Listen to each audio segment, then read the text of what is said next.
অবশ্যই এটি সংসদ এবং সংসদের রীতি অনুযায়ী সারা বিশ্বে যেটি প্র্যাকটিস, সেই অনুযায়ী অবশ্যই আমাদের মধ্যে মতভিন্নতা থাকবে, তবে অবশ্যই শত্রুতা নয়। মাননীয় স্পিকার, প্রতিহিংসা প্রতিশোধের পরিবর্তে থাকবে ন্যায়পরায়ণতা, যা মাননীয় বিরোধী দলের নেতা জোর দিয়েছেন, আমিও একই সাথে তার উপরে জোর দিতে চাইছি।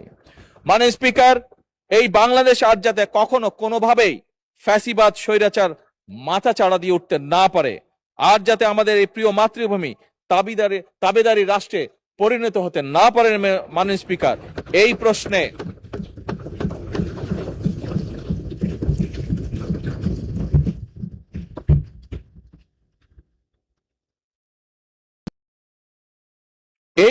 মাননীয় স্পিকার, আমরা অর্থাৎ সংসদে বিরোধী দল এবং সরকারি দল, আমি দৃঢ়ভাবে আমরা বিশ্বাস করতে চাই আমাদের মধ্যে রয়েছে জাতীয় ঐক্য, এবং যে কোনো মূল্যে এই জাতীয় ঐক্য অটুট এবং বজায় থাকবে ইনশাআল্লাহ। মাননীয় স্পিকার।